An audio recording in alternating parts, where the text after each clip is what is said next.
नाजरीन, दुनिया में पाए जाने वाले 5 समंदरों में सबसे बड़ा समंदर पैसिफिक ओशन है, जो हमारी सोच से भी बड़ा है। चिली के साहिल पर अगर जमीन के आर पार सुराख भी किया जाए तब भी वो पैसिफिक ओशन में ही निकलेगा। ये कुल 165 मिलियन मुरब्बा किलोमीटर के एरिए पर फैला हुआ है। आपको ये जानकर हैरत होगी कि हमारी ज़मीन का खुश्क हिस्सा कुल मिलाकर भी 148 मिलियन मुरब्बा किलोमीटर है। इसका मतलब ये है कि बाकी 4 समुंदर हटाकर अगर सिर्फ पैसिफिक ओशन की बात की जाए तो हमारी पूरी ज़मीन यानी 7 बर-ए-आज़म इसमें समा सकते हैं। इस पूरे समंदर में सिर्फ चंद जजीरे हैं और वो भी इतने बड़े समंदर में चंद नुक्तों के बराबर ही नजर आते हैं, और इनमें से ज्यादातर जजीरों पर किसी इंसान ने आज तक कदम नहीं रखा। यानी अगर कोई शख्स इस पैसिफिक ओशन में गुम हो जाए तो इसको ढूंढना नामुमकिन है। लेकिन आज आप एक इंसान की हकीकी कहानी से आगाह होंगे जो अपनी छोटी सी कश्ती पर इस पैसिफिक ओशन में गुम हो गया था। अस्सलामुअलैकुम, पीस ओवर की एक और वीडियो में खुशामदीद। ये एक वर्ल्ड रिकॉर्ड ही है, समंदर में सबसे ज्यादा तन्हा वक्त गुजारने का वर्ल्ड रिकॉर्ड। ये है जोस सल्वाडोर अल्वारेंगा, जो एक मछेरा है और मैक्सिको के एक छोटे से साहिली इलाके कोस्टा एजुल में रिहाइश पजीर था। जोस उस वक्त 36 साल का एक तजर्बेकार मछेरा था। 17 नवंबर 2012 को जोस ने अपने एक साथी के साथ मछली के शिकार पर जाना था, मगर किसी वजह से इसका वो साथी जो इसकी तरह एक तजर्बेकार मछेरा था ना आ सका। तो जोस ने एक और शख्स जिसका नाम एजिकोल कोर्डोवा था को अपने साथ तैयार कर लिया, जो एक ना तजर्बेकार शख्स था। समुंदर में तूफान आने वाला था और तूफान कितने दिन रहता इसका इल्म नहीं था। जोस एक बार शिकार पर जाता तो पूरे हफ्ते के लिए मछलियां ले आता था, इसलिए तूफान से पहले शिकार पर जाना जरूरी था ताकि अगले 7 दिन अगर तूफान खत्म ना हो तो इनके पास मछली की सप्लाई मौजूद हो।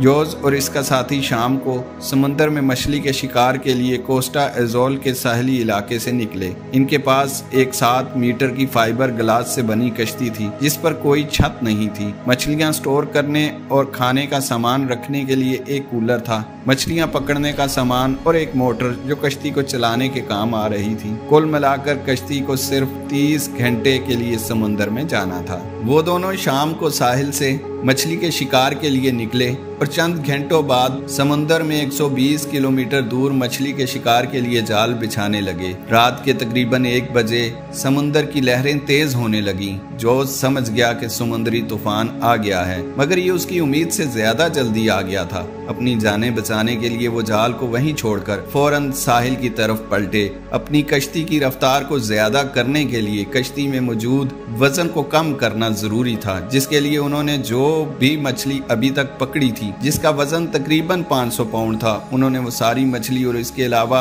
जो भी दीगर सामान जो कश्ती को वजनी बना रहा था समंदर में फेंक दिया, ताकि कश्ती की रफ्तार तेज की जा सके और इस समंदरी तूफान से बचा जा सके, क्योंकि इनकी कश्ती इस काबिल नहीं थी कि वो समंदरी तूफान का मुकाबला करती। नाजरीन, सारी रात कश्ती को तेज रफ्तारी से भगाते हुए सुबह होने तक वो मैक्सिको के साहली इलाके से 34 किलोमीटर दूर तक पहुंच गए थे और इनको अपना गांव नजर आने लग गया था। वो तूफान को तो काफी पीछे छोड़ आए थे, मगर उनकी किस्मत खराब हो गई थी। बदकिस्मती से उनकी कश्ती में पेट्रोल खत्म हो गया था। अब उनके पास ना ही चप्पू थे और ना ही नेविगेशन का सामान। उनके पास एक रेडियो जरूर मौजूद था जिससे उन्होंने अपने बॉस को SOS कॉल की, यानी सेव अवर सोल्स, आएं और हमें बचाएं। अपनी लोकेशन बताई और मदद का इंतजार करने लगे। इसी इंतजार में उनके रेडियो की बैटरी भी जवाब दे गई और वो बंद हो गया। अब इन दोनों का बाहर की दुनिया से राब्ता खत्म हो गया था। ऊपर से सितम ज़रीफी ये कि तेज हवाओं की वजह से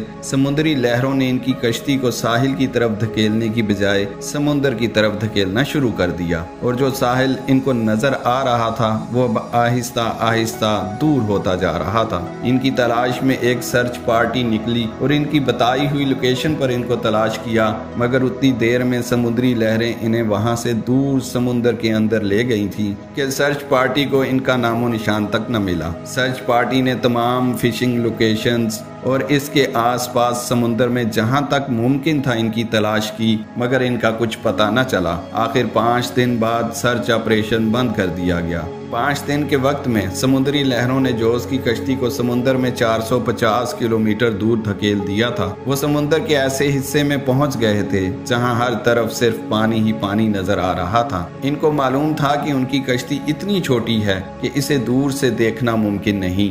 ना ही उनके पास कोई फ्लेयर गन थी और ना ही वो आग लगाकर धुएं से कोई सिग्नल दे सकते थे। जोस और इसके साथी को अच्छी तरह इल्म हो चुका था कि अब इनके बचने का चांस 1% से भी कम है। जो खाना पीना वो साथ लाए थे वो पहले ही खत्म हो चुका था। अब पेट भरने के लिए सिर्फ समुद्री मछलियां और कछुए ही थे, मगर इस खुले समंदर में इनको खाली हाथों से पकड़ना भी कोई आसान काम नहीं था। अब वो कश्ती के आसपास आने वाली मछलियों और कछुओं को पकड़कर कच्चा खाने लगे। उन्होंने समुद्र में तैरती प्लास्टिक की बोतलें इकट्ठी कर ली और बारिश होने पर इनमें बारिश का पानी भर कर पी लेते, और अगर बारिश ना होती तो कछुओं का खून और अपना यूरिन पीकर गुजारा करते। दिन गुजरते रहे और फिर महीने। ये दोनों जिस ज़हनी अजियत का शिकार थे, हमारे लिए उसका तसव्वुर करना भी मुश्किल है। आखिरकार 4 महीने के बाद जोस के साथी ने खाने पीने से इनकार कर दिया और चल बसा। अब इस कश्ती में बात करने के लिए भी जोस के पास कोई नहीं था, और अब चारों तरफ से घेरे हुए समुद्र में वो अकेला ही जिंदगी गुजारने लगा। जोस के मुताबिक वो इन दिनों पैसिफिक ओशन के उस हिस्से में मौजूद था जो समुद्र का खामोश तरीन हिस्सा माना जाता है। हत्ता कि वहां से माल बरदार जहाज भी कभी कभार ही गुजरते हैं। मैक्सिको के साहिल को छोड़े 6 महीनों से भी ज्यादा का वक्त हो चुका था। एक दिन जोस को दूर समंदर में एक माल बरदार जहाज नजर आया, और जहाज को देखते ही जोस के जिंदा रहने की उम्मीद एक बार फिर से जाग उठी। जोस ने माल बरदार जहाज के अमले को अपनी तरफ मुतवज्जा करने के लिए हर मुमकिन कोशिश की, मगर बदकिस्मती से माल बरदार जहाज के अमले को ये छोटी सी कश्ती नजर ही ना आई, और देखते ही देखते इसके जिंदा रहने की उम्मीद पर एक बार फिर से पानी फिर गया। तसव्वुर करें कि समंदर के बीचों बीच एक एक दिन जिंदा रहने के लिए मौत से लड़ने के बाद आपको एक आसरा नजर आए और वो भी आपके करीब से गुजर जाए तो आपको कैसा लगेगा। 12 महीनों के बाद जोस इस कश्ती पर तकरीबन 8000 किलोमीटर सफर कर चुका था। इस अरसे में इसके कपड़े भी फट चुके थे और सूरज की गर्मी और बारिश से बचने के लिए इसके पास कोई चीज मौजूद नहीं थी। आखिरकार वो घड़ी आ ही गई जब कुदरत जोस पर मेहरबान हो गई। 30 जनवरी 2014 को, यानी पूरे 14 माह बाद, जोस को समुंदर में कुछ नारियल तैरते नजर आए और कुछ परिंदे भी उड़ते नजर आए। इसका मतलब ये था कि कोई जजीरा आस पास मौजूद है, और खुशकिस्मती से थोड़ी देर बाद इसे वो जजीरा नजर आ गया था। अब वो डर रहा था कि कहीं ये जजीरा भी इससे दूर न चला जाए, मगर इसकी किस्मत काम कर रही थी और कश्ती आहिस्ता आहिस्ता जजीरे की तरफ जा रही थी। थोड़ा करीब जाकर वो पानी में कूद गया और तैर कर जजीरे तक पहुंच गया। पिछले 14 माह में जोस ने पहली बार किसी जमीन पर कदम रखा था। जब जोस जजीरे पर पहुंचा तो इसे एक छोटा सा घर नजर आया। जोस ने फौरन इस घर का दरवाजा बजाना शुरू कर दिया। अंदर से एक आदमी निकला। इसने देखा कि एक शख्स बरहना इसके दरवाजे पर खड़ा है, जिसकी दाढ़ी और जिस्म के बाल बेहद किस्म के बड़े हुए हैं, और वो स्पेनिश जुबान में कुछ ऊंचा ऊंचा चीख रहा है। ये वो वक्त था जब जोस को जिंदा पाया गया। इस रिहायशी ने मुतलका इदारों को इत्तला दी।